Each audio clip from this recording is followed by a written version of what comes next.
Here's to new beginnings. What is that? Just a little insurance. This changes everything. My brother was mid-toast when his wife walked out of the building.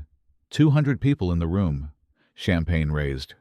Grant Mercer at the center of it all, laughing that big laugh he saves for crowds, the one that fills the space between his shoulders and the ceiling. Vivienne stood beside him in the green dress, her glass touching his, her smile exactly right. Then she was gone. Nobody noticed for almost an hour. By morning, the three of Grant's institutional investors had received a certified package. His attorneys got a federal civil filing, and the company my brother had been publicly taking credit for building alone, the company that was worth $60 million and his entire identity, had a problem.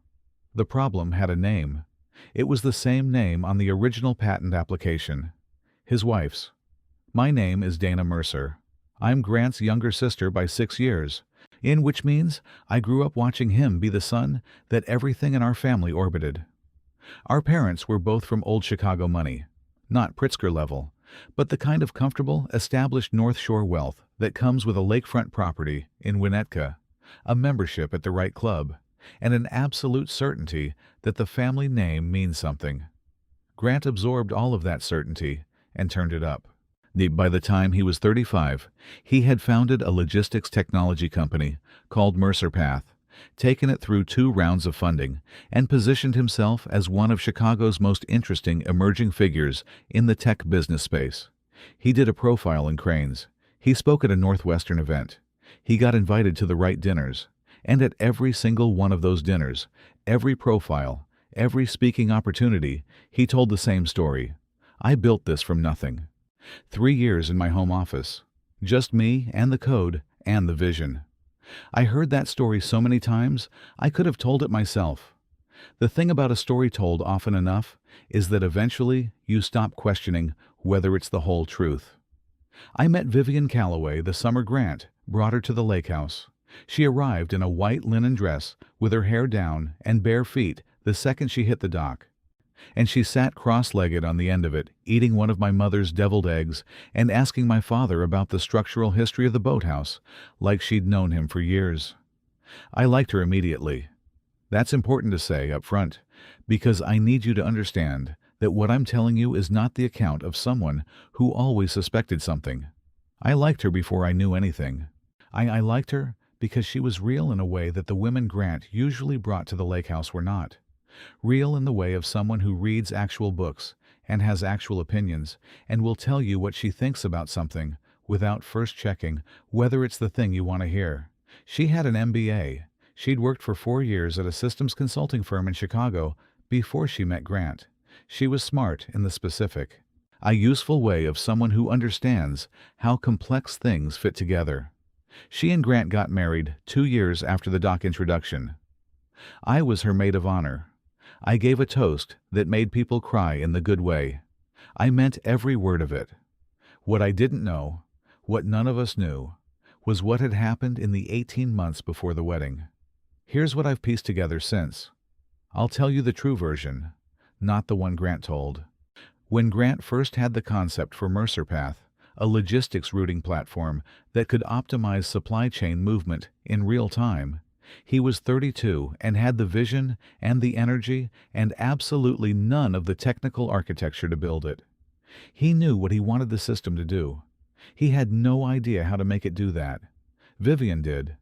They'd been together 8 months when he started talking to her about it seriously. She had a background in systems design from her consulting work.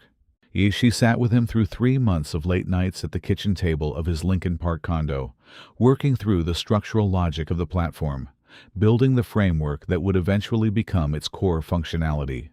She was there when the first version worked. She signed a co-development agreement in those early months, one of several documents from that period that Grant had filed, and then, when the company went through its formal legal restructuring before the first funding round, quietly allowed to be superseded and buried. The patent application, filed 18 months into the development process, listed one inventor, Grant Mercer. Vivienne's name was not on it. She had asked, once, about the omission. Grant told her his attorney had advised that the cleanest filing for funding purposes was a sole inventor structure. He told her it was a formality.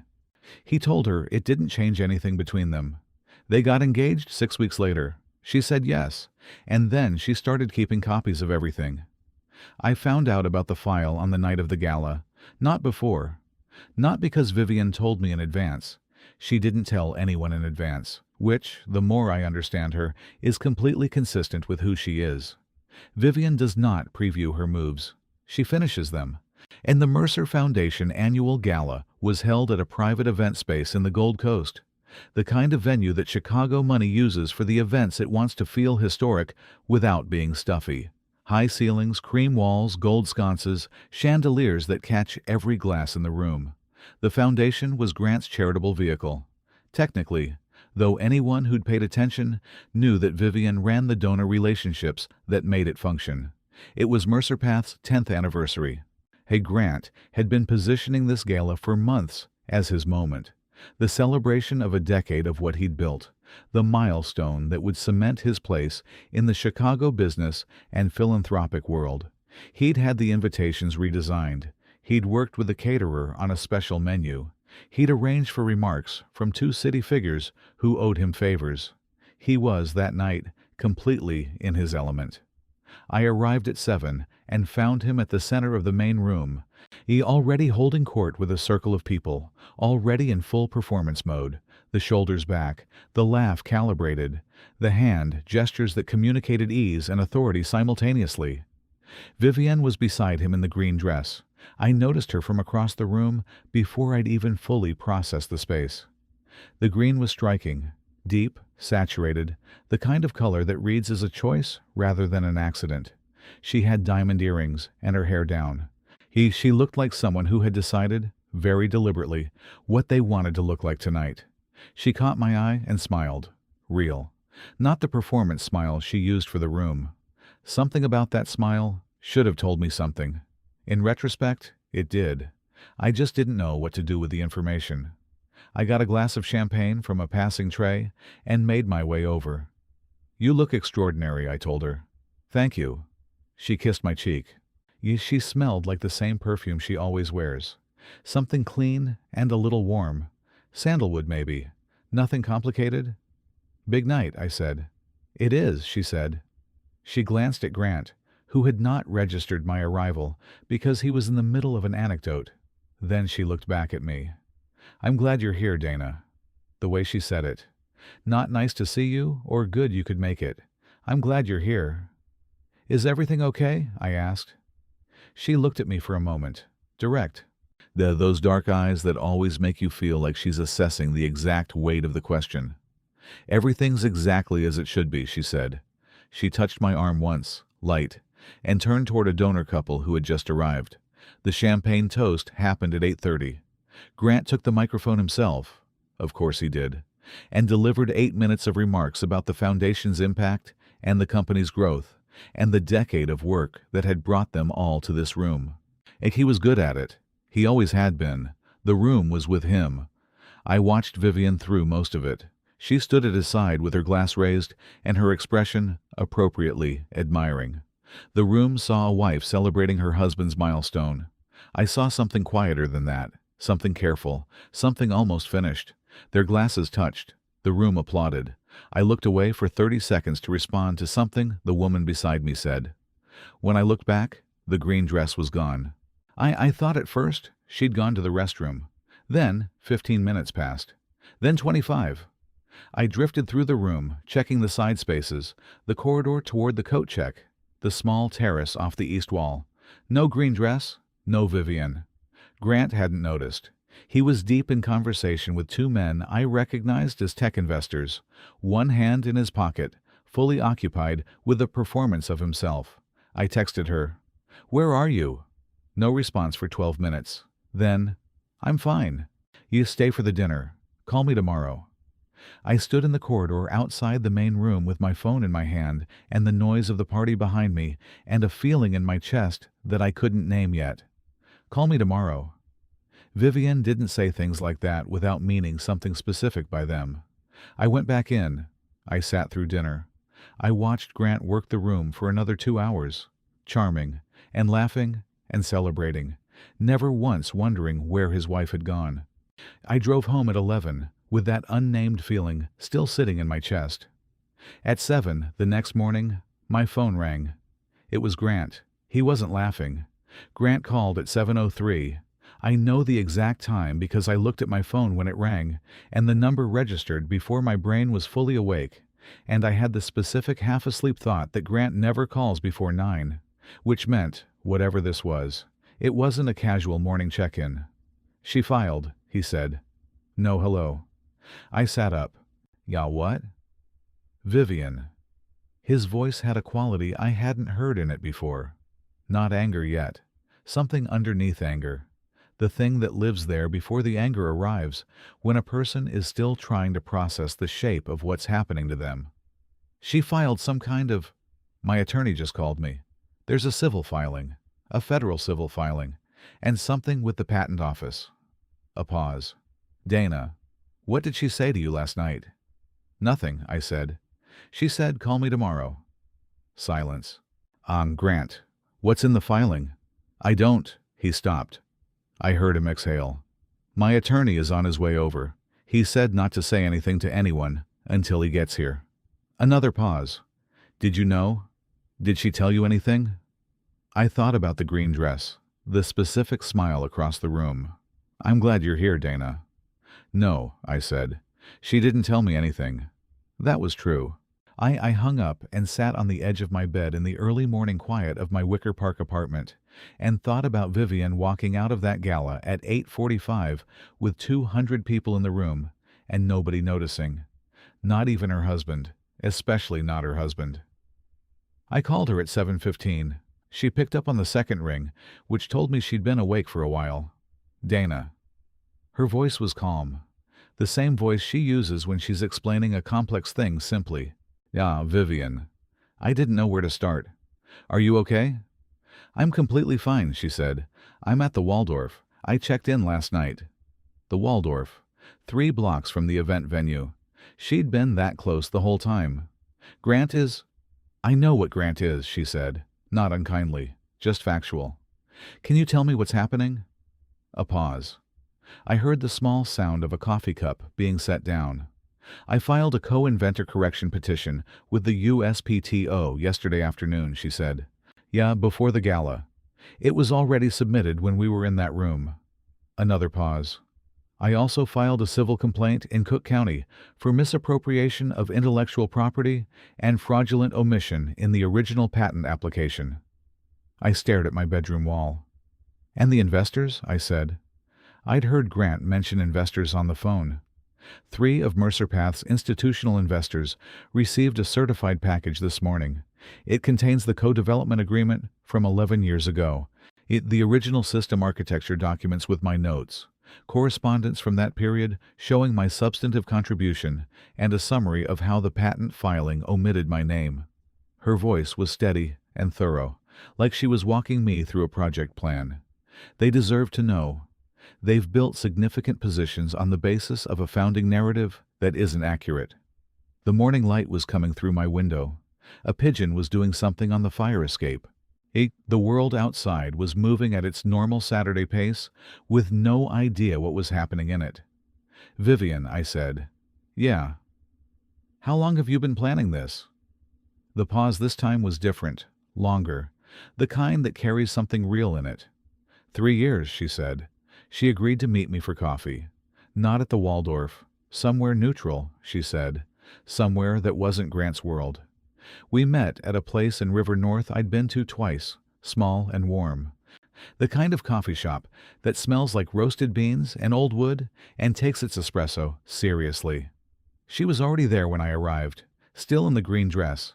She'd put a coat over it, and her hair was down, and she had a large coffee in front of her, and she looked honestly like someone who had just finished a very long run and was now sitting quietly with the fact that it was over.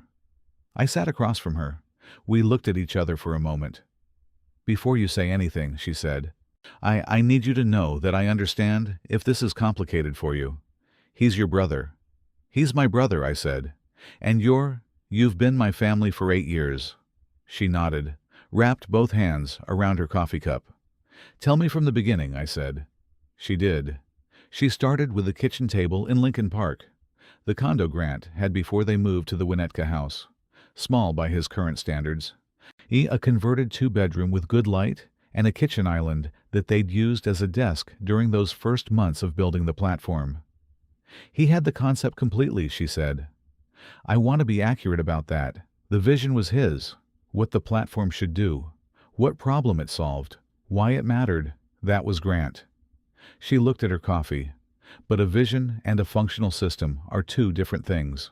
He'd been trying to work with 2 different developers, and it kept breaking down at the architecture level. The logic of how the data moved through the routing system, nobody could get it right. And you could, I said. I'd spent 4 years doing exactly that kind of systems design, she said, just in a different context. When he explained the problem to me, I could see the solution pretty clearly. A pause. So I helped him build it. For 18 months. For 18 months. Every evening. Weekends.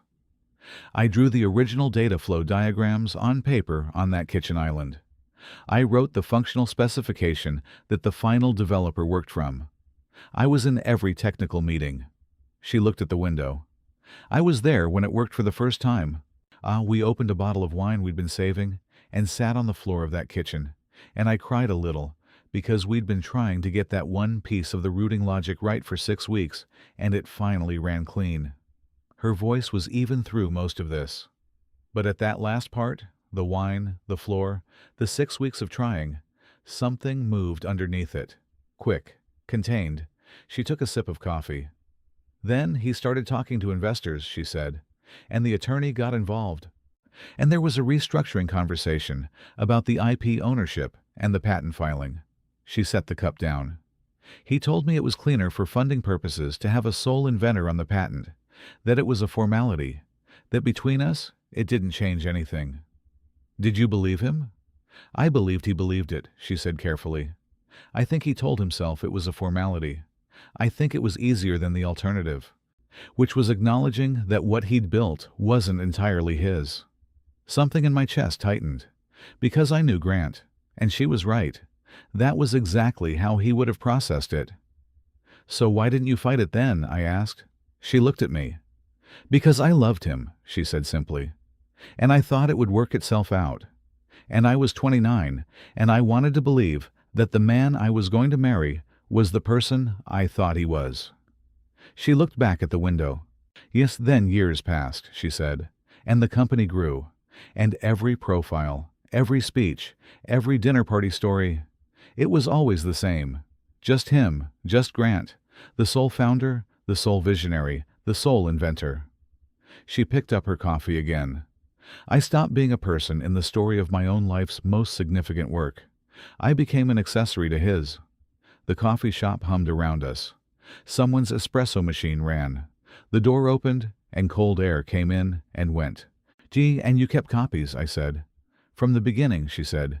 Not because I planned this specifically, because I'm a systems person. I keep records. It's how I'm built.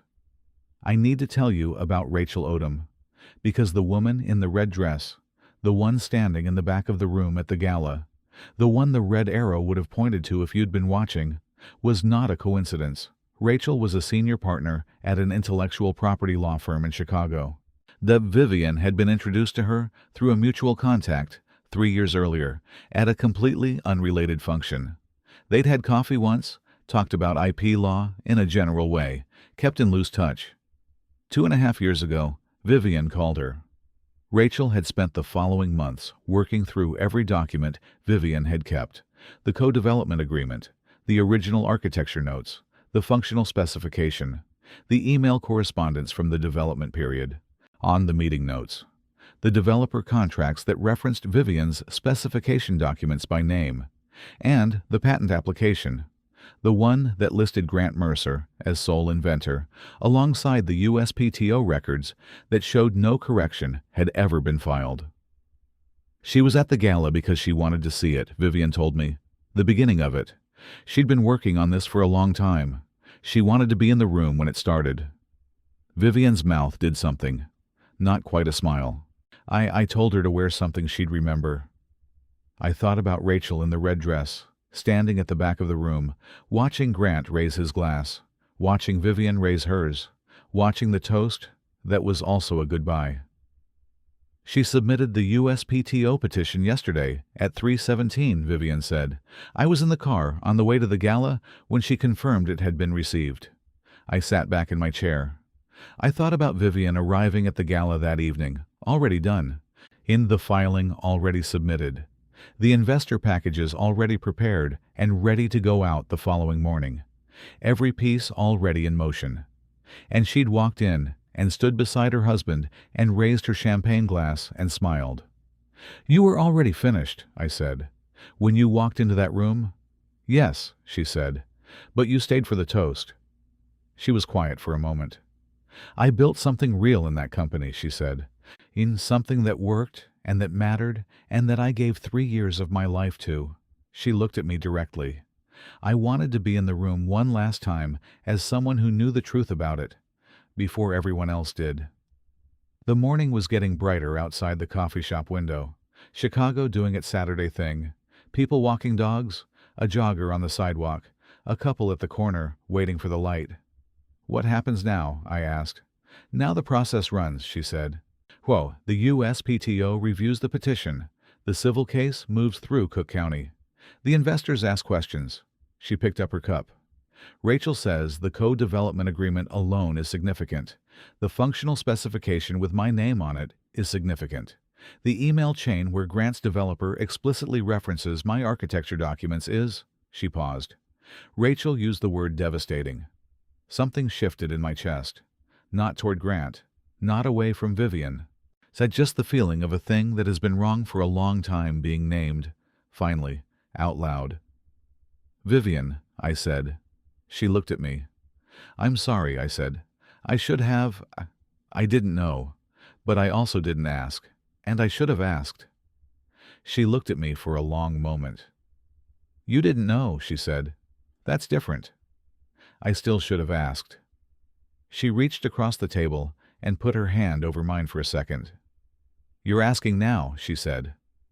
Grant called me 4 times between 9 and noon. Yeah, I let 2 go to voicemail. The third I answered because the alternative was him showing up at my apartment, which I knew he was capable of. She's trying to take the company, he said. His voice had moved from the morning's stunned quality into something harder, defensive, the tone he uses when he's decided how to frame something and is now committed to the frame. That's not what she said to me, I said carefully. What did she say to you? That she contributed to the development of the platform and her name was left off the patent. A pause. That is, he stopped, started again. That is a significant distortion of what actually happened. Tell me what actually happened then. Silence. My attorney has advised me not to discuss the specifics, he said. Grant. She's trying to destroy what I built, Dana. Something tightened in my jaw. What you built, I said. Yes. Were you alone in the Lincoln Park condo for those 18 months? The silence was longer this time. That's not the point, he said. I think that might be exactly the point, I said. He hung up. I sat with the phone in my hand for a while. I thought about a story I'd heard 24 times at dinner tables and in boardrooms and in a Crane's profile. Just me and the code and the vision. I thought about the kitchen island in Lincoln Park, the wine on the floor. To the moment the rooting logic ran clean for the first time. 2 people on that floor. 1 name on the patent. The first 2 weeks after the gala moved fast and then faster. Grant's attorney, a man named Philip Court, who had been handling Mercer family legal matters for 15 years and had the cautious energy of someone who has spent a career cleaning up after confident men, issued a formal response to the USPTO petition within 72 hours. The response was what Rachel had anticipated. It challenged the validity of the co-development agreement on the grounds that it had never been executed as a formal binding instrument. It characterized Vivienne's contribution as advisory rather than inventive. It used the word collaborative in a way that was specifically designed to mean present but not essential. Rachel sent me a copy because Vivienne had asked her to keep me informed. I read it at my kitchen table with my second cup of coffee and felt something move through me that landed somewhere between anger and nausea. Advisory rather than inventive. I called Vivienne. I read the response, I said. I know. Her voice was even. It's what we expected.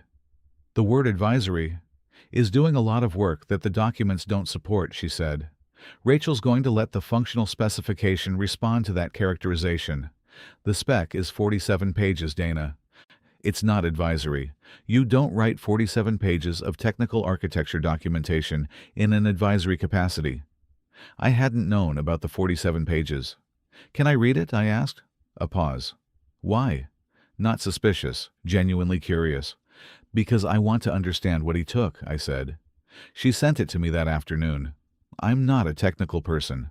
I have a degree in art history, and I run the curatorial program at a mid-sized Chicago gallery, which means my professional life involves knowing a great deal about paintings and very little about logistics routing platforms. But I understood enough. The document had Vivienne's name in the header, her initials on every page, her handwriting in the margin, notes on the printed draft she'd photographed. Small, precise, the handwriting of someone who thinks in organized systems. It laid out, in complete and specific detail, the logical architecture of the platform that became Mercer Path. The thing that made my throat tight wasn't the technical content. It was the date stamp.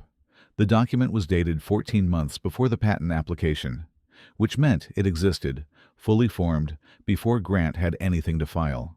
The platform didn't come first and then get documented. The documentation came first and then became the platform. Vivienne hadn't assisted with the development. She'd designed it. I went to see Grant on a Wednesday. Not because he asked me to. He'd asked me to come every day since the gala, and I'd been keeping distance. I went because I decided I needed to look at him directly and say the thing I'd been circling for 2 weeks. He was at the Winnetka house, the big one on the lake that he and Vivienne had bought 4 years ago. 6 bedrooms, a private dock, the kind of property that announces itself before you've finished pulling up the driveway. He looked like he hadn't been sleeping. His hair was slightly off. His shirt was good but untucked, which for Grant is the equivalent of showing up in pajamas. He had a glass of something amber on the kitchen counter that it was 3 in the afternoon for. He poured me water without asking if I wanted it, set it in front of me, sat across the island, the kitchen island, the same kind they'd had in Lincoln Park. Different house, same shape. I wondered if he thought about that. Court thinks we can get the USPTO petition dismissed, he said. He had the tone of someone who has been briefed and rebriefed and is now delivering the briefing. The co-development agreement was never properly executed. It was a preliminary document. It doesn't meet the bar for a co-inventor claim. Grant, I said, the civil case is more complicated, but court says, Grant, harder this time. He stopped. I looked at him across the kitchen island. Did she write the functional specification? I asked. His jaw moved. Once. It's more complicated than... Did she write it? Silence. The lake was visible through the kitchen window, gray and flat in the November light, doing what Lake Michigan does in November, existing without any interest in being beautiful. She contributed significantly to it, he said finally. Grant, that's not what I asked. He picked up the amber glass, put it down without drinking. Nay, she wrote the initial version, he said, the framework, the architecture. A pause. But I refined it. I took it to the developers. I managed the entire build process. I did the investor pitches. I ran the company for 10 years. His voice had something in it now. Not the defensive framing from the phone call. Something older and rawer. It wasn't like she handed me something finished, and I just put my name on it. I know, I said. I built something real. I know you did. Then why is she... Because her name isn't on it, I said. Because you told her it was a formality, and then you spent 10 years telling a story that she wasn't in. I kept my voice level, and because the document that made the patent possible has her name at the top. He looked at the counter. The kitchen was very quiet. I didn't think it would matter this much, he said, quietly. more quietly than I'd heard him say anything in a long time. "You're at the time." I told myself it was about the funding process, about how investors respond to sole inventor narratives versus split ones. He looked up. I told myself it was practical. And now? He looked at the lake. Now my three largest institutional investors are asking questions I don't have clean answers to, he said. And the company I've spent 10 years building is... He stopped. "Grant," I said. He looked at me. "You should have put her name on it," I said. He didn't answer. He didn't need to. The piece of evidence that changed everything came from an unexpected place. 3 weeks after the gala, Rachel called me directly. This was unusual enough that I picked up immediately. "We found something," she said. Her voice had the specific controlled quality of a person trying not to communicate more excitement than the situation currently warrants. What kind of something?"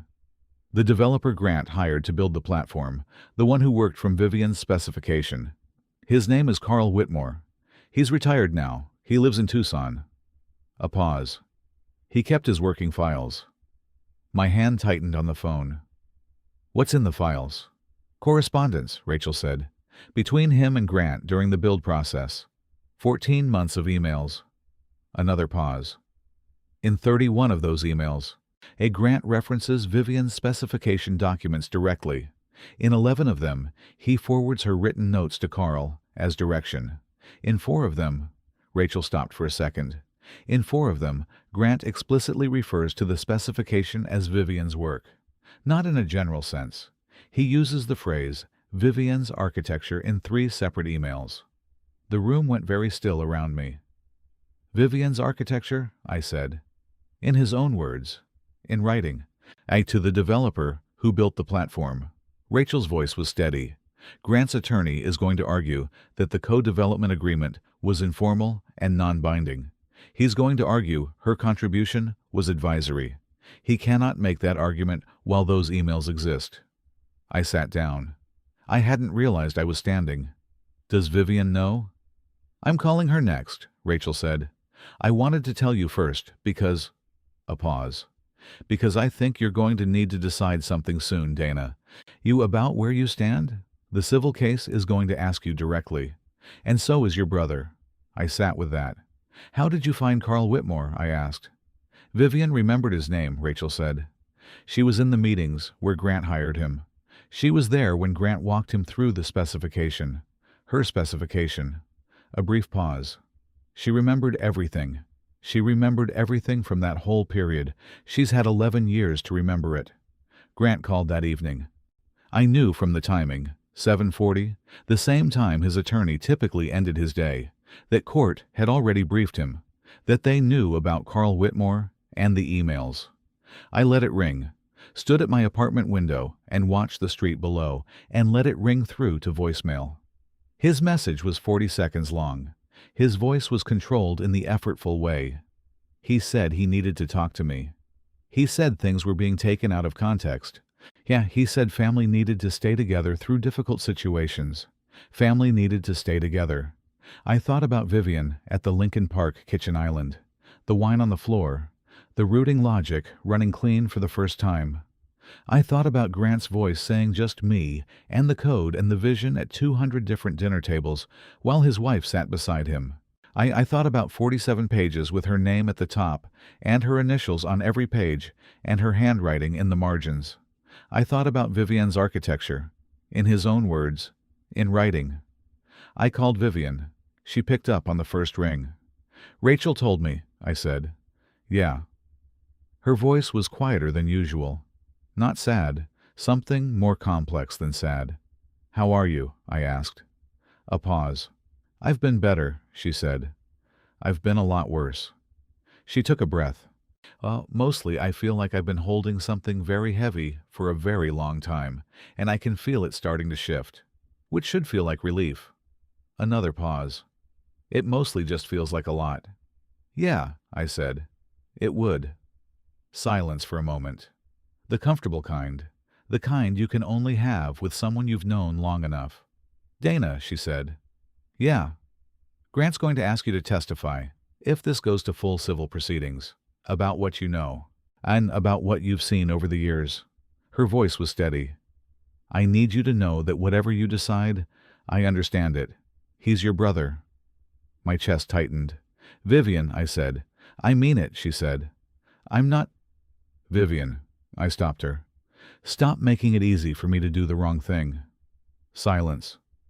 I was there when you arrived at the lake house, I said. I watched you build 8 years of a life inside his story. I watched you manage his foundation and his donor relationships and his social world. My voice was steady, but something was working hard underneath it. I read 47 pages that have your name at the top. She didn't say anything. If they ask me, I said, I'm going to tell the truth. A very long pause. Okay, she said. Soft. Real. Okay, I said. We stayed on the phone for another hour. Talked about other things. Her mother in Milwaukee, who was coming to stay with her for a week. A restaurant she'd been to recently in the West Loop that she thought I'd like. Whether the gallery had any interesting openings coming. Normal things, human things. The kind of conversation that happens between people who have decided where they stand. On a Friday, 3 weeks after the gala, 2 of Mercer Path's 3 institutional investors issued a joint statement. It said they were conducting a review of the company's founding documentation in light of new information. It said they were pausing any new capital commitment pending the outcome of the USPTO petition and the civil proceedings. It did not say anything inflammatory. It didn't need to. The Chicago business press picked it up by afternoon. By evening, 4 more coverage pieces had run. Every single one of them mentioned the co-development agreement. Every single one mentioned the name Vivienne Calloway Mercer. For 11 years she'd been invisible in the story of the company she'd helped build. She was not invisible anymore. Carl Whitmore flew in from Tucson on a Tuesday. He was 61, retired, and had the unhurried energy of a man who had been done with other people's urgency for several years and was not interested in resuming it. He wore a flannel shirt to the deposition. He brought his own coffee in a travel mug with the Arizona state logo on it. He sat down across from Rachel and Grant's attorney, Philip Court, and placed his hands flat on the table like he was getting comfortable for something that wasn't going to rattle him. I wasn't in the room. Vivienne wasn't in the room. Rachel told me about it afterward, in the specific detail of someone who has been doing this long enough to recognize a turning point when she's sitting inside one. Court went first. He was methodical and careful.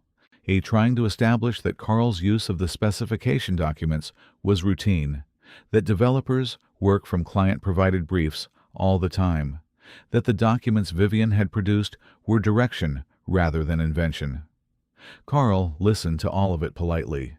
Then he said, "She designed the routing logic. I built what she designed. That's what happened." Court tried 3 more angles.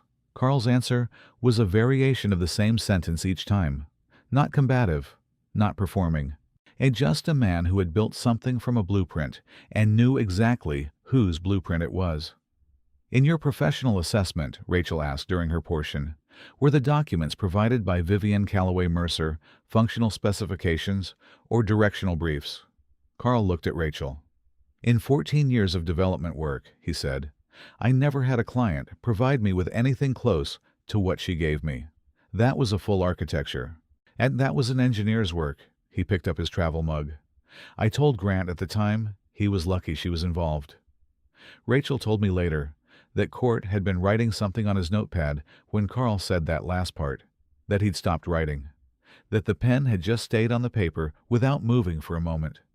Grant called me the night after the deposition. I knew he'd been told. I could hear it in the first syllable of my name when I picked up. Something had shifted in him. Some structural thing that had been holding the framing together had given way. Carl said it was her architecture, he said. I know. He said he told me at the time. Grant, he stopped. I don't remember it that way. I remember it differently. His voice had something in it I hadn't heard since we were kids. Something young and cornered. I remember her helping. I remember her being involved. I don't remember thinking of it as hers. That might be true, I said carefully. And it still doesn't change what the documents say. Silence. Court says the civil case is going to go badly, he said. He says with the emails and Carl's statement and the specification, he says he can't construct a credible counter-narrative. Counter-narrative.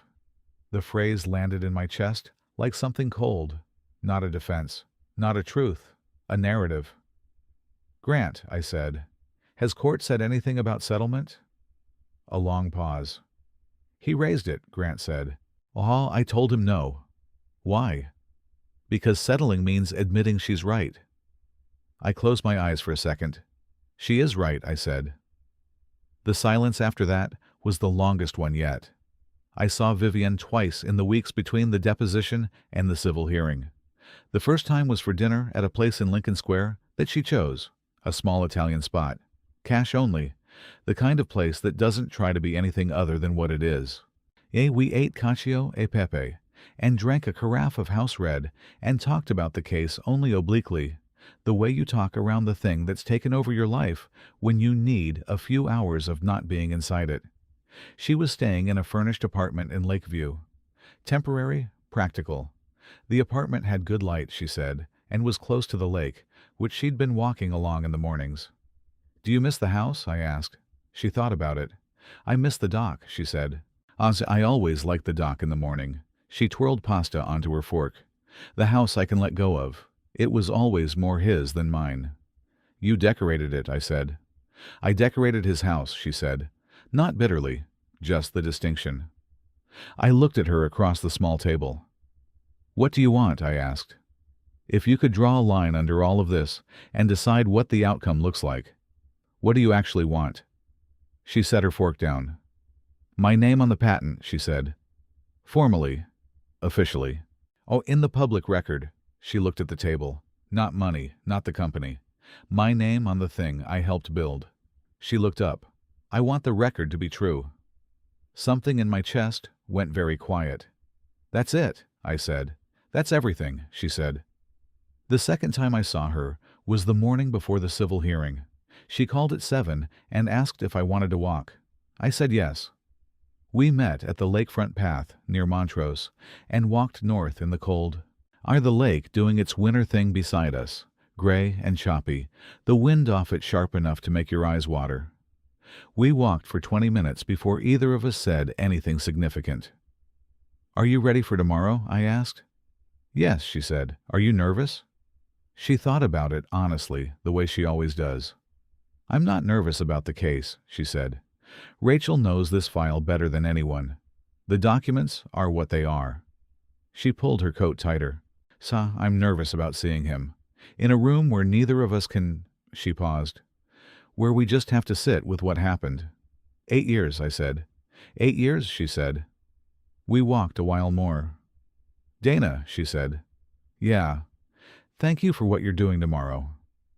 I'd agreed to provide a witness statement, not dramatic testimony, a written account of what I'd observed over 8 years as a member of the family, the donor relationships Vivienne managed, the foundation she ran, in the presence she maintained in Grant's professional world, the way she'd been consistently absent from his founding narrative.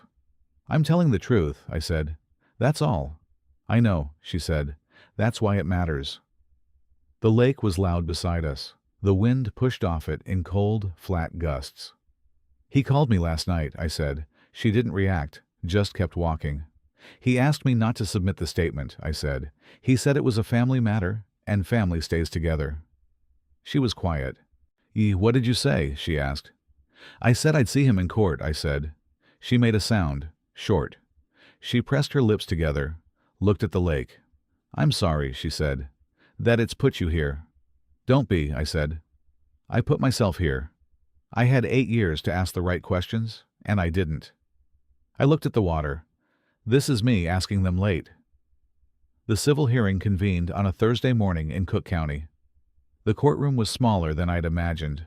Wood paneling, fluorescent light, the particular institutional stillness of a room that processes human disputes at volume and has no particular feelings about any of them.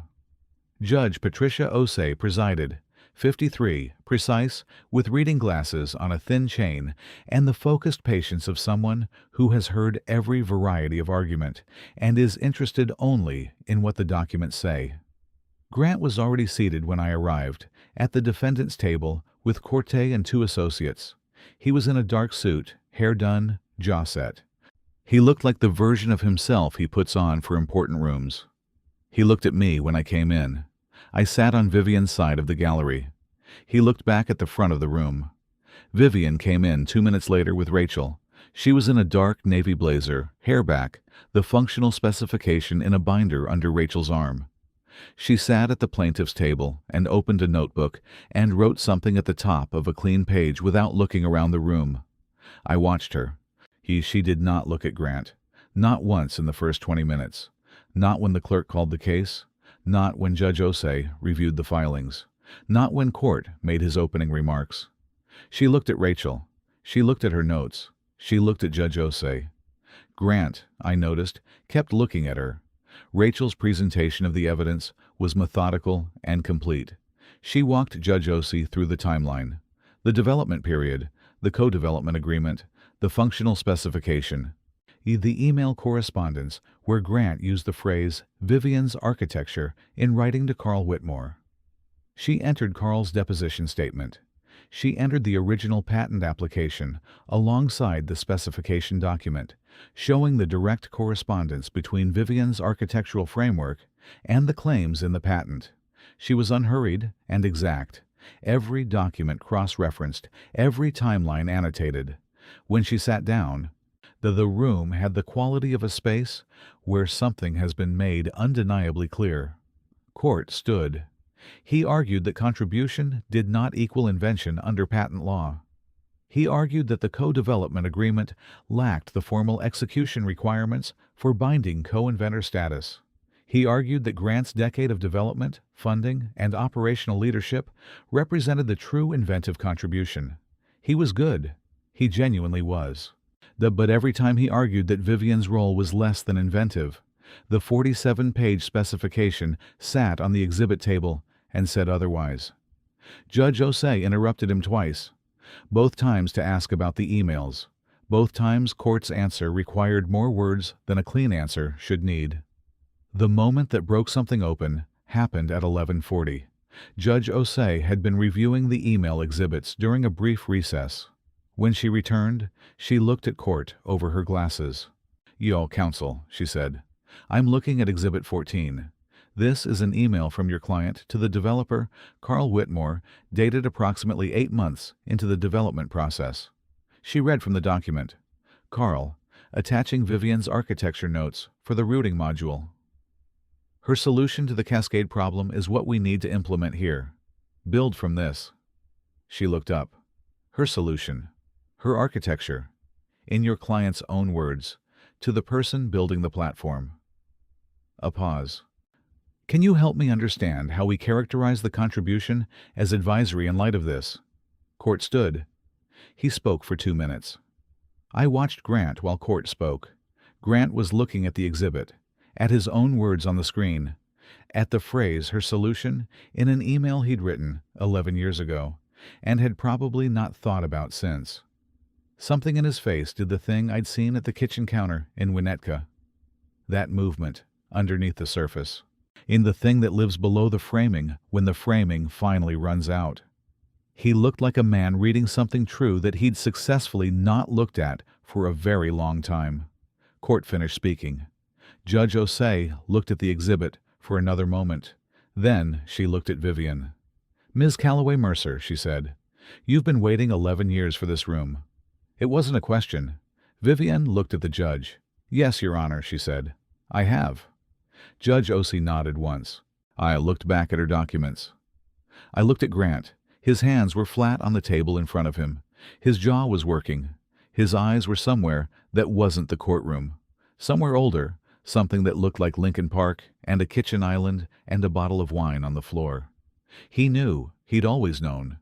That was the thing about Grant. He hadn't buried the truth because he didn't understand it. He'd buried it because he did. Judge Osei did not rule from the bench that day. She recessed at 2:15 and said she would issue her written ruling within 30 days. Standard procedure. Completely expected. Rachel had told us not to anticipate anything immediate, but the way she'd looked at that email, the way she'd read those words out loud in that courtroom, her solution, her architecture. Rachel leaned toward Vivienne as they gathered their materials and said quietly, "That was as good as it gets before a ruling." Vivienne nodded, closed her notebook, capped her pen. She still hadn't looked at Grant. I was watching her from the gallery when Court approached Rachel near the exhibit table. He spoke quietly. Rachel listened without expression, nodded once. He went back to the defendant's table. Rachel came to the gallery railing. "Grant's team wants 5 minutes," she said to Vivienne. "Informal. No record. He wants to speak to you directly." Vivienne's pen was still in her hand. "Where?" she said. "The hallway." A pause. "I say you don't have to," Rachel said. "I know," Vivienne said. She looked at her notebook, then at me. Something in her eyes asked a question she didn't say out loud. "I'll be right here," I said. She stood up. I didn't go into the hallway. That wasn't my conversation to be inside.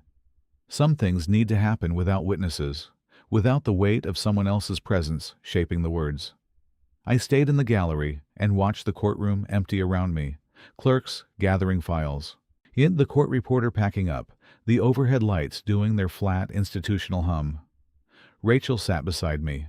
"How do you think it went?" I asked. "Honestly?"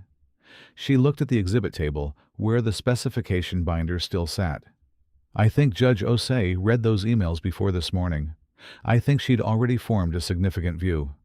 She picked up her coffee cup, found it empty, set it back down. The question is always what form the remedy takes. Whether she orders a formal co-inventor correction through the USPTO or whether she structures it through the civil damages framework. A pause. Either way, Vivienne's name ends up where it should be. "What does Grant lose?" I asked. Rachel was quiet for a moment.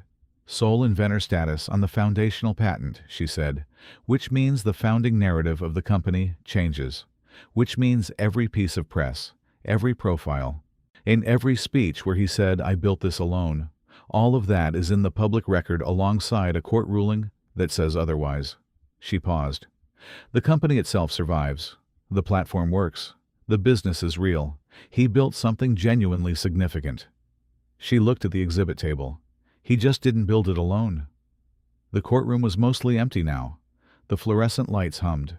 "She doesn't want to destroy it," I said. "No," Rachel said. "She never did. She wants the record to be true." They were in the hallway for 19 minutes. I know because I watched the clock on the courtroom wall while I sat there.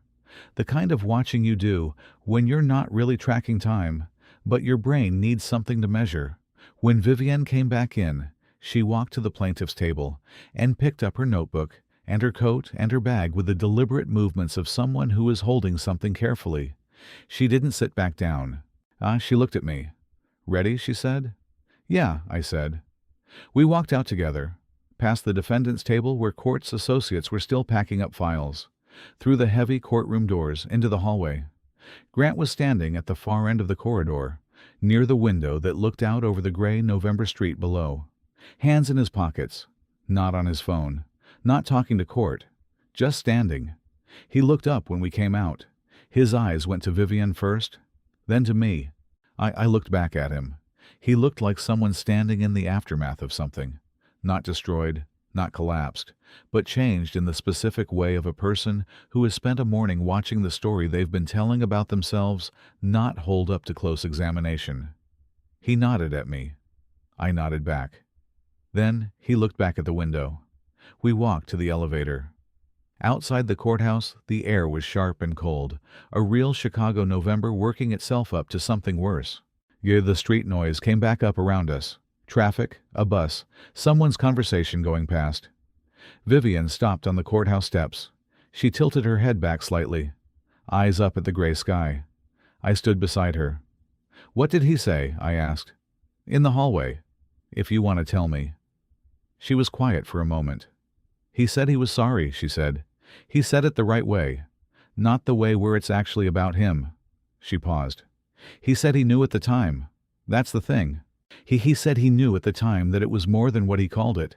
He wanted the story to be clean, to be his. She looked back down at the street.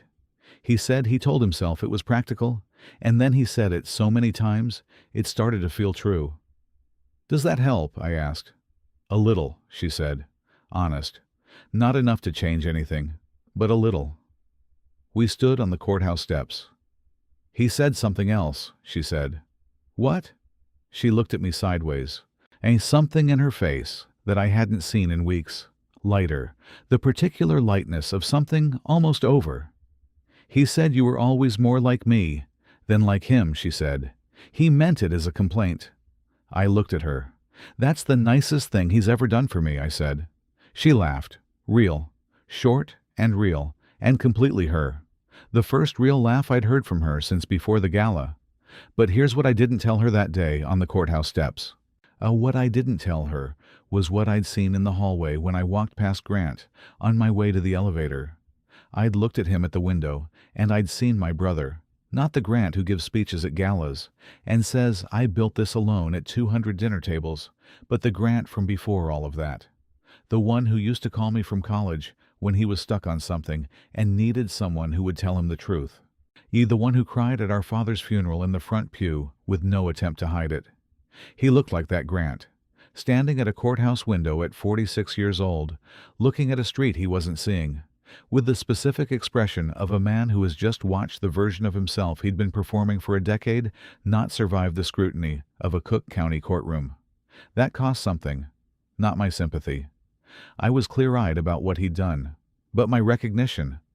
The recognition that people who do convenient, damaging things to the people they love are not always strangers to themselves. Sometimes they're people you grew up with, who made a choice and then built a life on top of it and spent years not looking at what was underneath. I didn't tell Vivienne any of that. She was caring enough. The 30 days before the ruling had a specific weight. Vivienne went back to her Lakeview apartment. She walked the lake path in the mornings. She ate at the Italian place in Lincoln Square twice.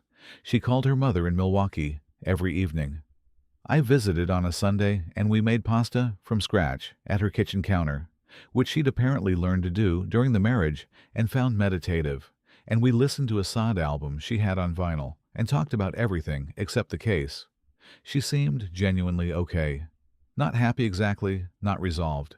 But okay in the specific way of someone who has done the hard thing and is now waiting for the world to catch up. I asked her once, toward the end of that Sunday, whether she was lonely. She thought about it for a long time, long enough that I wondered if I'd asked the wrong thing. I was lonely before, she said finally. In the marriage, yes, the specific loneliness of being in a room full of people, being celebrated for something you helped build and not existing in the story. She looked at the pasta dough in her hands. This is quiet. It's not the same thing. What's the difference? I said. This quiet is mine, she said. Grant called me on a Sunday evening, 3 weeks into the waiting period. Not about the case. He opened with it obliquely. Said court was preparing for the ruling. They said he was trying to manage the investor communications, and then let it go, which was itself a change. Grant dropping a subject is Grant admitting it's decided. How is she? He asked. After a pause that had several things in it. She's okay, I said. She's good, actually. Is she? He stopped. Is she talking about what happens after? Some, I said. What does she want? He said. After. Not the case. What does she actually want? I thought about the Italian restaurant, the lake walk, the 47 pages with her name at the top. To be known for what she did, I said. To have her work be real in the public record. To start something that's hers. A pause. She was always going to be better at this than me, he said, quietly. Not self-pity. Just a reckoning. At what? At knowing what actually matters, he said. I didn't have a response to that. We stayed on the phone a little while longer, talking about other things.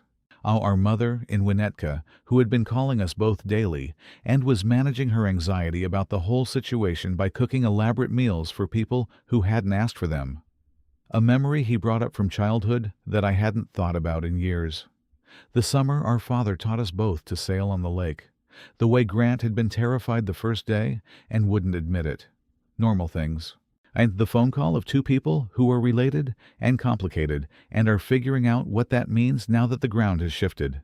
Before we hung up, he said, "I should have put her name on it."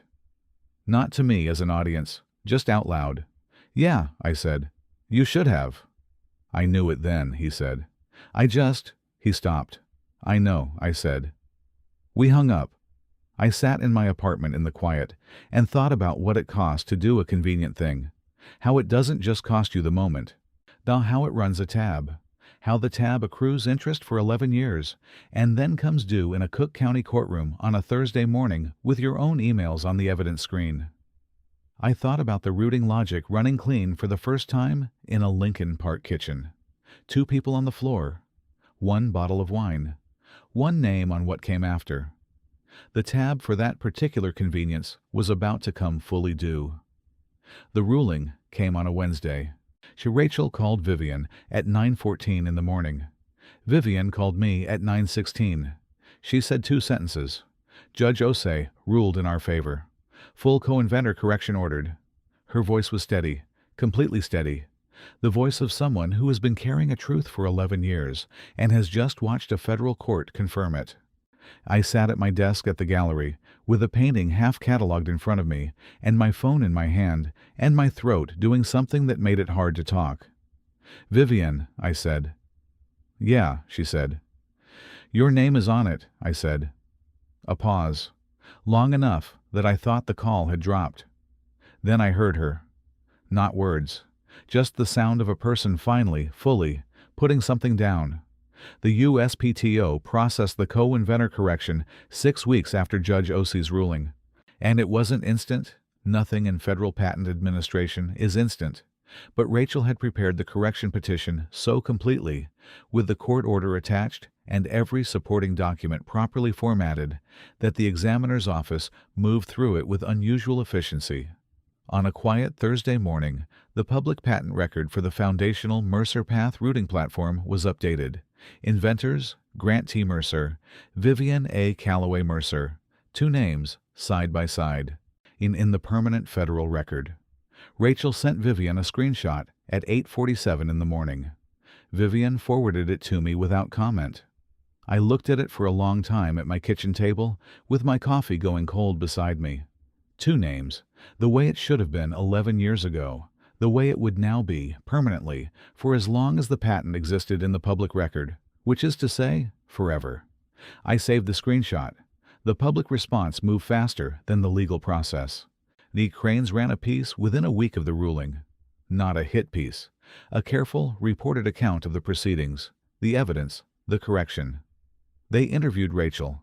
They quoted from Judge Osei's written ruling, which described Vivienne's contribution as substantive, foundational, and central to the inventive concept, in language that left no interpretive room.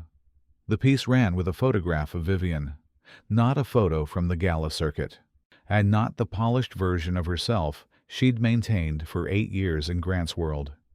A new photograph, taken by the Cranes photographer in the Lakeview apartment, morning light through the window, Vivienne at her kitchen counter with a coffee cup and her reading glasses pushed up on her head, looking directly at the camera.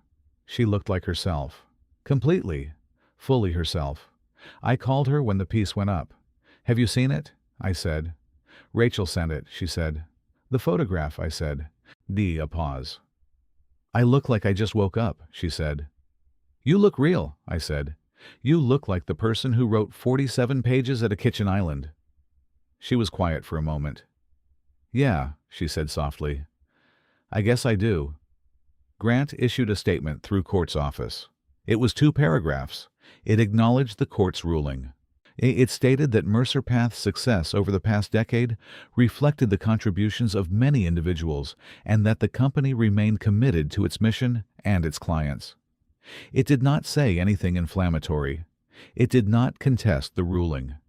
In its careful, measured corporate language, it was the closest thing to an admission that Grant Mercer was capable of producing for public consumption. The institutional investors who had paused their capital commitments issued their own statements within 48 hours. 2 of the 3 confirmed they were resuming their positions.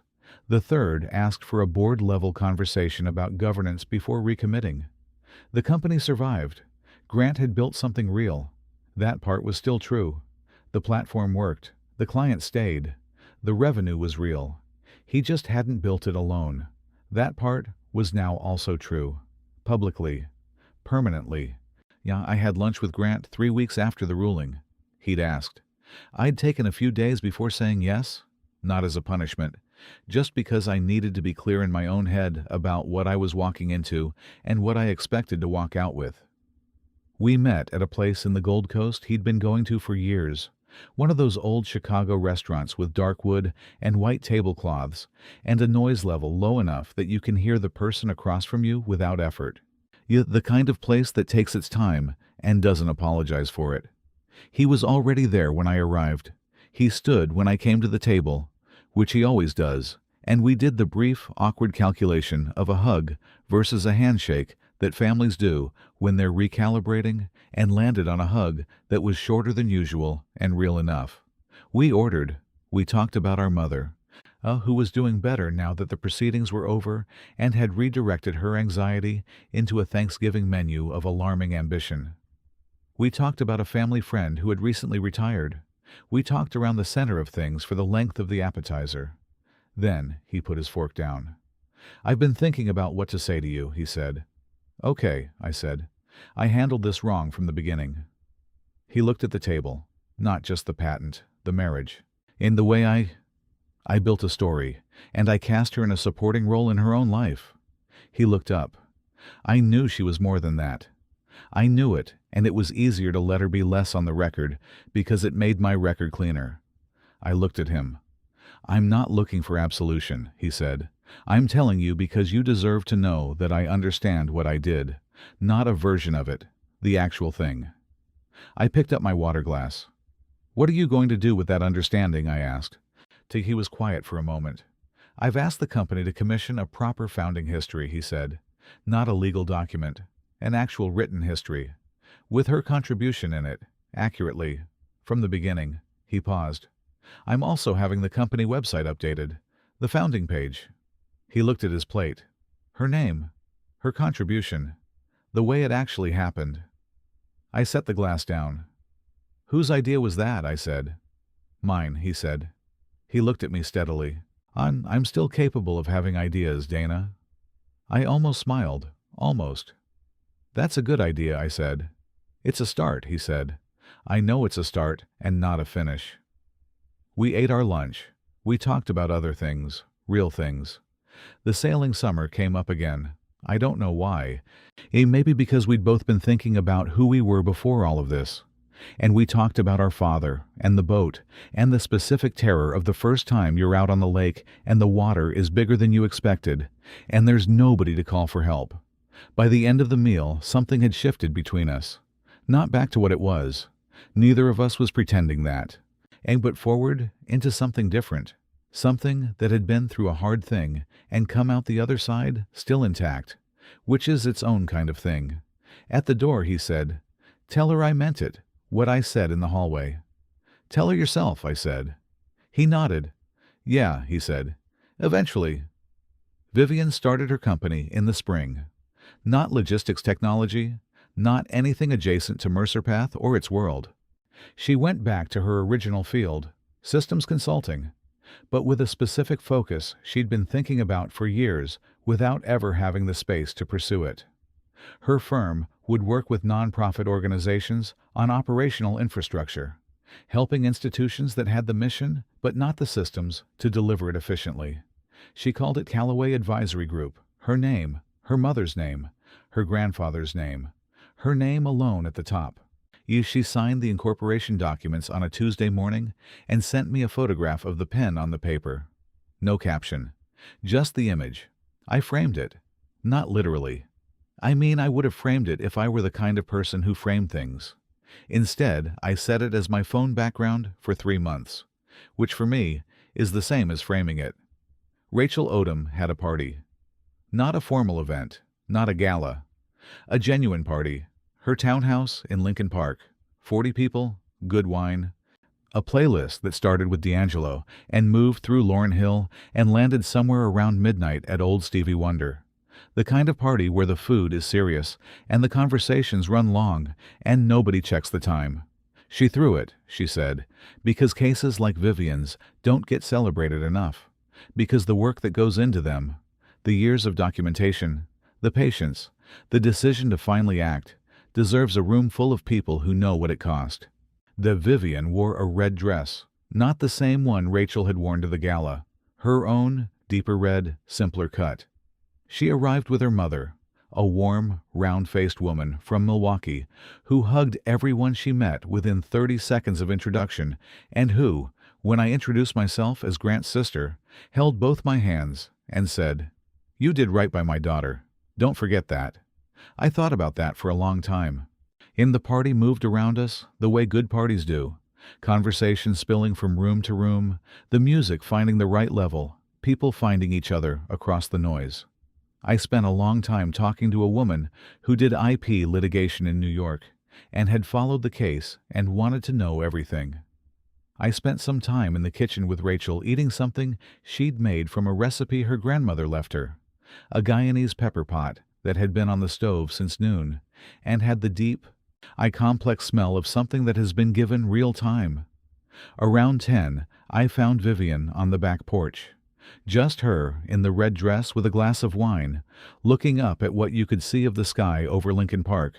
Not much, the city light doing what it does. But enough. A few stars, the dark between them. I came and stood beside her. We were quiet for a while. The party hummed inside. Someone laughed at something in the kitchen. The music shifted to something slower. "How does it feel?" I asked. "All of it, now that you're on the other side." She thought about it the way she always thinks about things. Actually. "It feels true," she said. "That's the main thing. My life feels true in a way it didn't for a long time." She looked at the sky. "I wake up in the morning and I know what I did. I know what I built. I know my name is where it should be." She paused. It took a long time to be able to say that. 11 years, I said. "Oh, 11 years," she said. We stood there. "Do you regret any of it?" I asked. "The marriage, the time." She was quiet long enough that I thought maybe the question was too much. "I regret the years I spent making myself smaller so the story could be cleaner for him," she said. "I regret that it took me as long as it did to decide I was done doing that." She looked at her wine. "I don't regret loving him. I don't regret the lake house mornings, or the foundation work, or any of the real things." She paused. "I just regret letting the real things be invisible." The party moved inside. Someone had turned the music up slightly. "What's next?" I asked. She smiled. Not the performance smile. Not the one she used in those rooms for 8 years. The real one. The one I'd first seen across a dock in Winnetka on a summer evening when she ate a deviled egg with her bare feet on the dock boards and asked my father about the boathouse like she'd known him forever. "Everything," she said. The founding page of Mercer Path's website was updated on a Thursday. I saw it because Rachel sent me the link. The page had been redesigned, clean, simple, a brief history of the company's origins, the development period, the platform. Halfway down the page, there was a section called How It Was Built. It was 3 paragraphs, accurate, specific. It named Vivienne. It described her contribution clearly and without hedging, the architectural framework, the functional specification, the routing logic solution that made the platform work.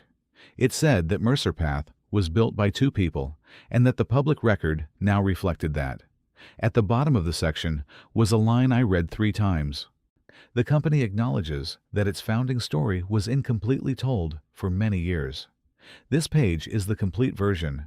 I don't know exactly when Grant wrote that line, or whether court tried to soften it, or whether some communications person drafted it, and he approved it, or whether he sat at a keyboard somewhere and typed it himself.